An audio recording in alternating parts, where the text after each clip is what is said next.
Bismillahirrohmanirrohim. Assalamualaikum warahmatullahi wabarakatuh. Alhamdulillahirrabbilalamin. Wassalatu wassalamu ala asrofil anbiya'i wa mursalin. Wa ala alihi wa ashabi ajmain. Amma ba'du. Soimin, soimat Sinpo TV dimanapun berada. Senang sekali pada hari ini Islam penuh cinta kembali hadir menemani Anda bersama saya Tiara Dianti. Dan tentu saya tidak sendiri, sudah hadir bersama kita Bapak Ustadz Ahmad Haris Riswanto.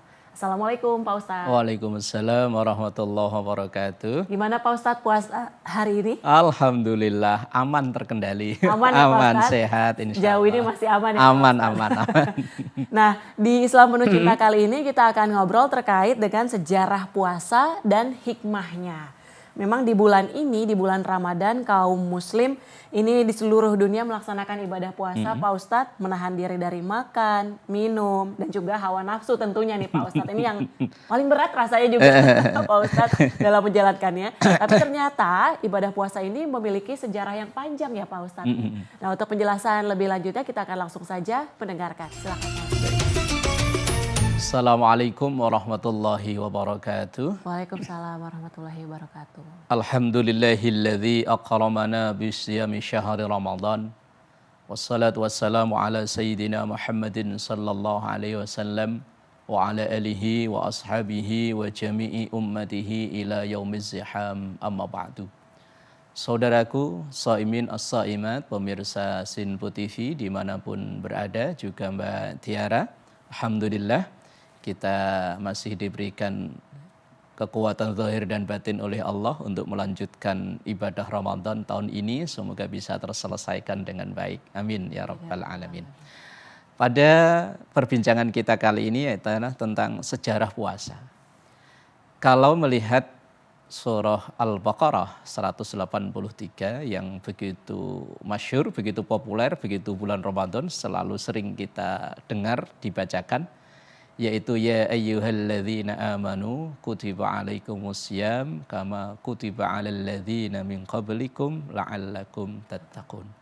Bahwa puasa ini diwajibkan kepada umat Islam dan juga umat-umat sebelumnya. Ini seakan-akan menunjukkan bahwa umat sebelum umat Nabi Muhammad itu pun sudah diperintahkan untuk berpuasa. Hanya mungkin waktunya yang berbeda, teknis dan pelaksanaannya yang berbeda. Dalam sejarah Nabiullah Adam alaihissalam itu pun sudah menjalani ibadah puasa, hanya puasanya 3 hari dalam sebulan. 3 hari? 3 hari dalam sebulan. Kalau sekarang seperti puasa Yaumul Bid, yaitu puasa di terang bulan di bulan kalender Hijriah, 13, 14, 15. Kalau sekarang menjadi ibadah sunnah bagi kita umat Islam. Yaitu dalam rangka menebus kesalahan Nabiullah Adam ketika dilarang untuk mendekati, jangankan untuk memakan, mendekati saja dilarang. Wala taqraba hadhihi syajarah. Jangan kalian berdua dekati ini pohon, yaitu pohon khuldi itu. Tapi karena Nabiullah Adam melanggar, kemudian dikeluarkan dari surga, kemudian dalam masa pertaubatannya itulah beliau berpuasa 3 hari dalam sebulan. Kemudian nabi-nabi selanjutnya pun menjalani puasa seperti Nabiullah Daud alaihissalam, yaitu ini mungkin jauh lebih berat. Sehari puasa, sehari enggak, sehari puasa, sehari enggak, sepanjang tahun. Dan sekarang juga banyak umat Islam yang menjalani puasa, nyebutnya puasa Daud. Yaitu sehari puasa, sehari enggak, sehari puasa, sehari enggak. Dan terus berlanjut sampai Nabiullah Isa alaihissalam. Dan bahkan umat-umat agama lain pun ada puasa. Ya, tapi mungkin dengan cara yang berbeda. Seperti misalnya saudara kita yang di Nasrani, yang di Kristen. Itu ada puasa 40 hari sebelum Paskah. Ada mungkin saudara kita yang di Hindu, di Buddha, itu juga ada puasa. Cuma hanya dengan nama, dengan cara yang berbeda. Bahkan kalau di Jawa kuno itu ada istilah namanya tapa berata, itu malah puasanya seperti puasa ngableng, sampai sekian hari nggak sahur, nggak buka puasa. Nah jadi puasa itu memang ada dari awal sampai sekarang ada. Dari berbagai macam agama, keyakinan, kepercayaan dan lain sebagainya. Nah kita umat Islam itu menjalani puasa yang sekarang diwajibkan, yaitu pertama kali diwajibkan itu pada tahun 2 Hijriah. Kalau sekarang 1447 Hijriah berarti udah 1445 tahun yang lalu. usia puasa Ramadan yang kita jalani ini berarti udah 1445 tahun yang lalu. Dan dalam sejarah, pertama kali turun perintah puasa Ramadan itu tanggal 2 Sya'ban. 2 Sya'ban tahun 2 Hijriah. Atau kalau dikonversi dalam tahun Masehi itu sekitar tahun 624 Masehi. Yaitu dengan turunnya surah Al-Baqarah ayat 183 yang tadi saya bacakan. Ya ayyuhalladzina amanu kutiba alaikumusiyam kama kutiba alal ladzina min qablikum la'allakum tattaqun. Nah, ketika awal pelaksanaan puasa Ramadan ini, para sahabat ada yang salah paham. Dikiranya itu berpuasa itu hanya boleh berbuka dari maghrib sampai isya. Jadi setelah isya mereka berpuasa lagi. Mereka nggak berani makan, yang punya istri juga nggak berani deket-deket dengan istrinya. Sampai suatu hari mereka mungkin ada yang tidak tahan kali ya. Mungkin entah pengantin baru atau apa, deket-deket dengan istrinya ya akhirnya terjadi hubungan badan. Lah kemudian ketika terjadi ini mereka tidak langsung berani lapor ke Rasulullah, tapi kasak-kusuk antar sahabat. Ini gimana ya? Saya kemarin kok sampai kebablasan berhubungan sama istri. Iya saya juga makan malah begini. Nah akhirnya kemudian ketika informasi ini nyampe ke Rasulullah Sallallahu Alaihi Wasallam, kemudian turun ayat Uhilla lakum lailatas siyami arrafasu ila nisaikum.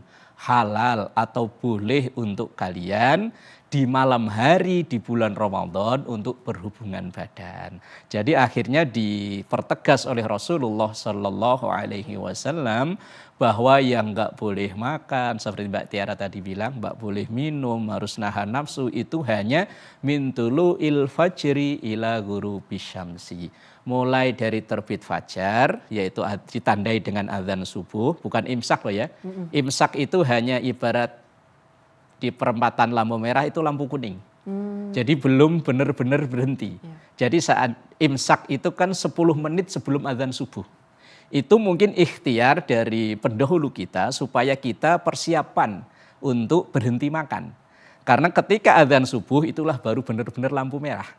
Nah, jadi imsak itu masih ada waktu 10 menit untuk kita melanjutkan santap sahur.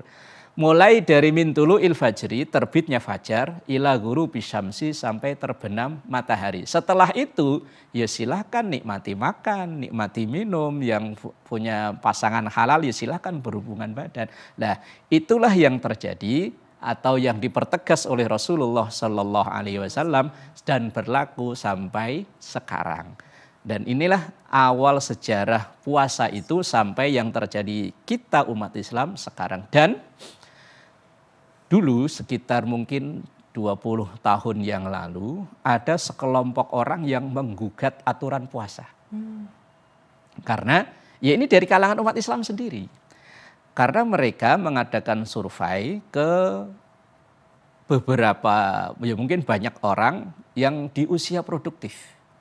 Dan ternyata mayoritas tidak berpuasa. Bahkan mungkin sampai mendekati angka 70% tidak berpuasa. Yang di usia-usia produktif, usia-usia kerja. Lah kemudian mereka membuat kesimpulan bagaimana kalau seandainya aturan puasa ini dirubah.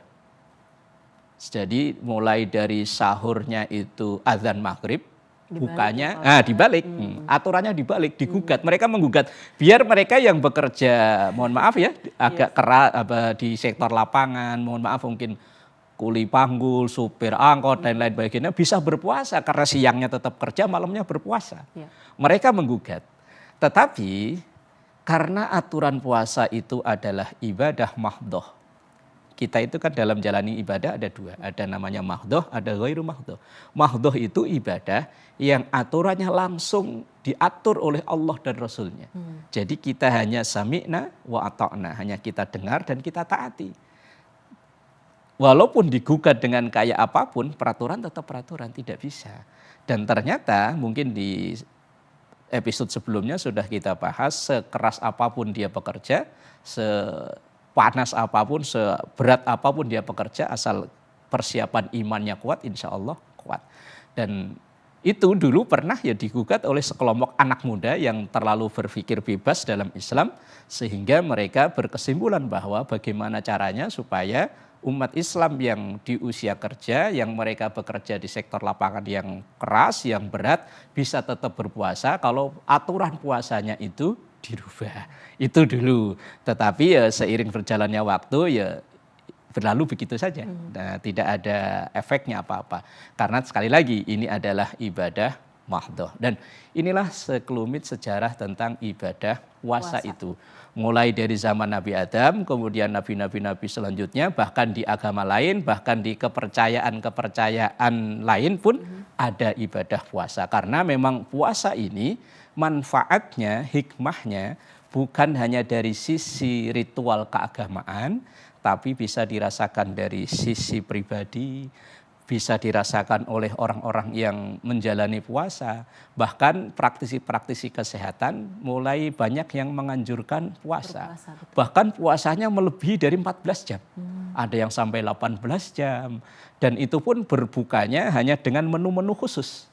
Dan itu ternyata menurut penelitian para praktisi kesehatan, puasa itu benar-benar membuat para pelakunya itu benar-benar sehat.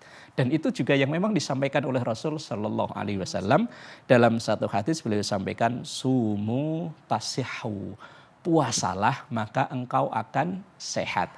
Maka orang-orang yang berpuasa, walaupun ketika menjalani puasa itu tentu energi berkurang karena asupan bahan makanan masuk yang kurang, tetapi efek lainnya insya Allah kesehatan itu akan terjaga, sehingga banyak praktisi kesehatan yang menganjurkan untuk berpuasa selain dari sisi ajaran agama. Wallahu a'lam bishawab.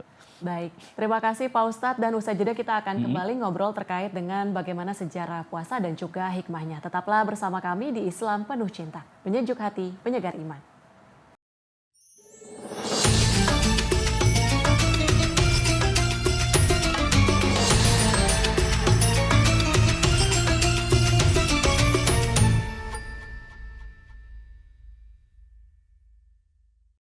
Alhamdulillahirabbil alamin, Anda kembali menyaksikan Islam Penuh Cinta, penyejuk hati, penyegar iman.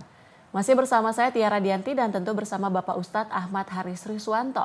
Di mana di segmen awal tadi, Soimin Soimat Sinpo TV dimanapun berada sudah dijelaskan bagaimana terkait dengan sejarah puasa yang ternyata memiliki sejarah yang sangat cukup panjang ya Pak Ustadz ya. Hingga akhirnya kita memasuki ibadah bulan Ramadan 1447 Hijriah seperti itu. Nah, lalu Pak Ustadz, bagaimana sih hikmahnya dari perjalanan puasa Ramadan itu Pak Ustadz?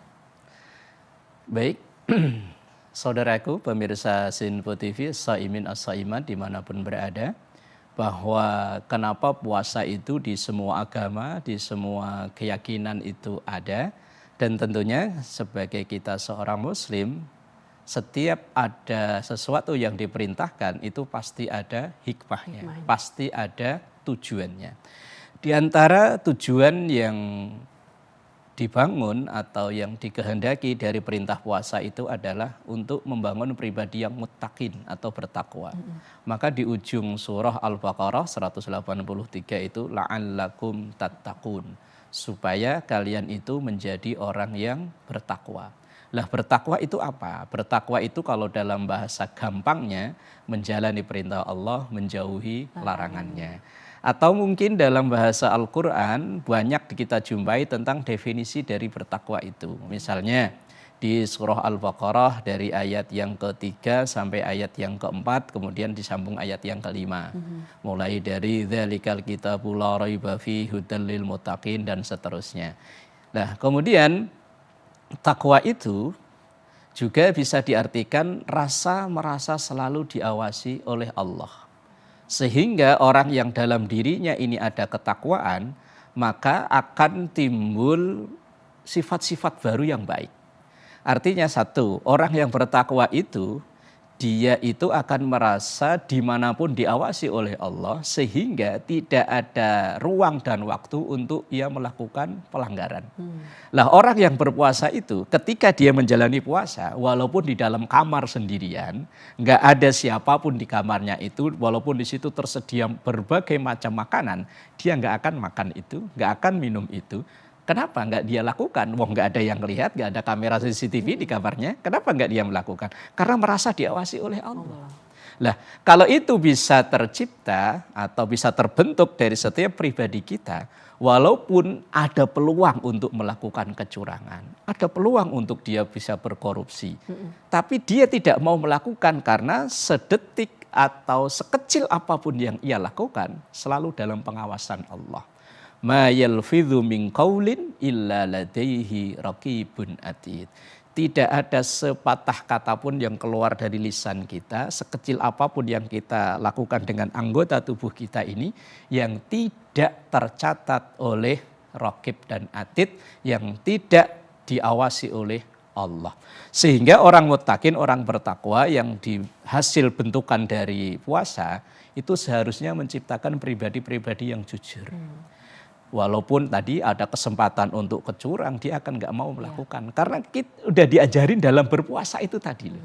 Yang anehnya itu kan berpuasanya dia nggak mau makan makanan di depannya, tapi kalau ada anggaran kelihatannya bisa dimanipulasi, kok ya dimanipulasi. Ini berarti puasanya masih ada tanda tanya besar. Apakah jalani puasa yang ia jalani itu sudah bisa meresap ke dalam dirinya atau belum?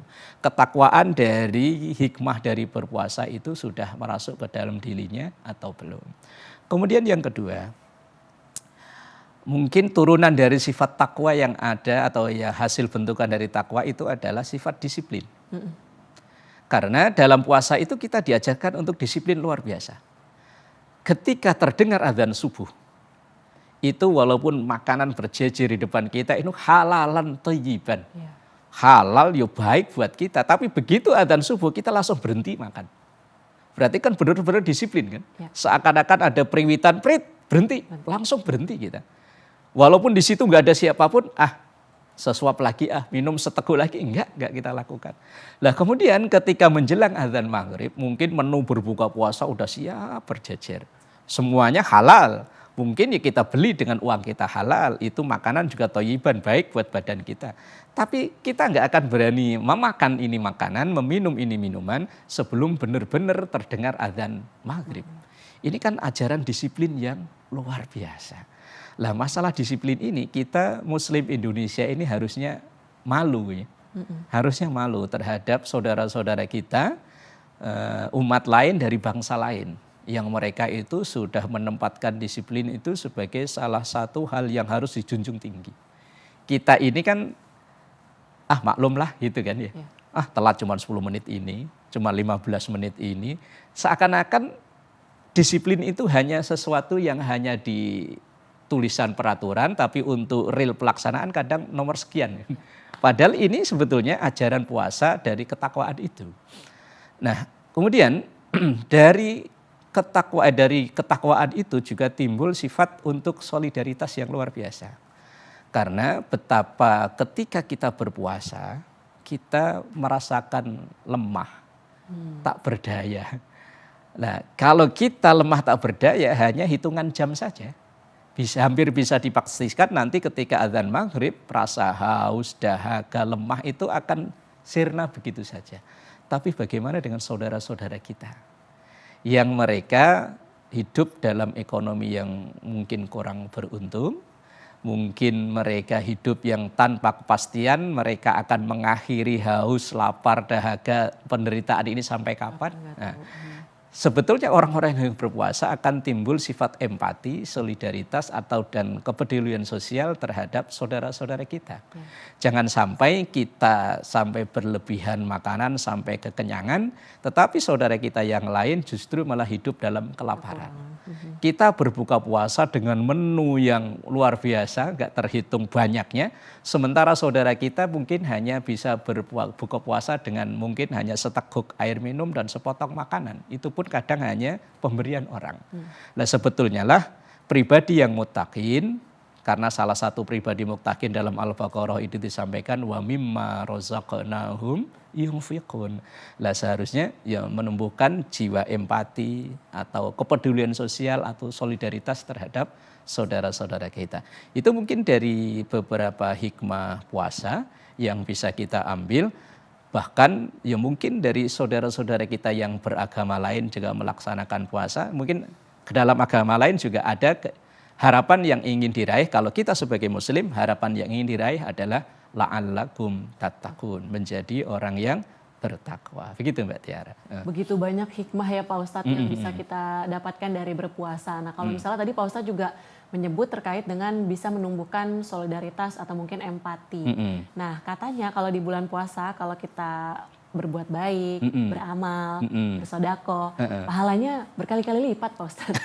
Dibandingkan ketika bukan bulan Ramadan seperti itu atau bukan bulan puasa. Kalau misalnya hal itu menjadi salah satu yang mendasari saya misalnya orang untuk kemudian berbuat baik di bulan Ramadan karena memang mengharapkan pahala yang berkali-kali lipat, nggak masalah Pak Ustadz atau gimana? Sebetulnya janji Allah dalam hal ini tentu memang benar adanya, bahwa ibadah sunnah yang kita lakukan akan berpahala seperti ibadah wajib.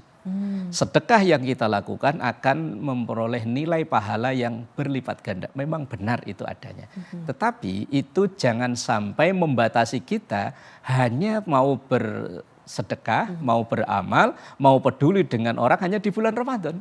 Begitu nanti Ramadan selesai juga semuanya. Ya jangan. Karena Ramadan ini hanya bulan, sementara lainnya 11 bulan. Sebetulnya lah Ramadan itu sebagai kalau sebuah niti karir ini sebuah diklat. Nah, ketika kita menjalani diklat ini kan disiplinnya luar biasa, patuh pada peraturan yang ada luar biasa. Seharusnya lah hasil dari diklat ini akan bisa dilihat nanti setelah diklat. Lah begitupun ketika kita Ramadan ini sebetulnya hanya proses penggemblengan. Lah penggemblengan ini nanti berhasil atau tidak, yaitu di 11 bulan setelah Ramadan. Jangan sampai ketika Ramadan kita bersedekahnya luar biasa, nanti begitu selesai Ramadan semuanya selesai. Ketika Ramadan baca Qur'annya rajin, tapi begitu Ramadan semuanya selesai. Taruh lagi di lemari, nanti keluar lagi 11 bulan berikutnya. Ya bukan itu yang dituju, sebetulnya bukan itu. Ramadan itu adalah sarana pelatihan. Dan namanya pelatihan itu akan kelihatan hasilnya kan setelah pelatihan. Lah kalau setelah pelatihan ini akan nampak hasil dari pelatihan itu, inilah pelatihan yang sukses. Tapi kalau semuanya berhenti begitu saja berarti pelatihannya gagal. Dan memang ketika di bulan Ramadan itu suasananya memang berbeda. Kita itu mudah termotivasi untuk melakukan kebaikan. Dan itulah mungkin yang disebut dengan berkahnya Ramadan yaitu. Berkahnya Ramadan ya di situ. Yang awalnya orang nggak pernah ke masjid ke musola ya datang ke masjid ke musola. Yang awalnya orang mungkin keluar jarang untuk mengisi kotak amal, ya mengisi. Ya mungkin itulah sisi keberkahan Ramadan. Tapi jangan sampai hanya berhenti di bulan Ramadan. Makanya ada satu makalah begini Mbak Tiara. Kunu Rabbaniyin wala takunu Ramadhaniyin. Jadilah kalian itu hamba-hamba Allah sepanjang tahun. Jadi berbuat baik ya sepanjang tahun.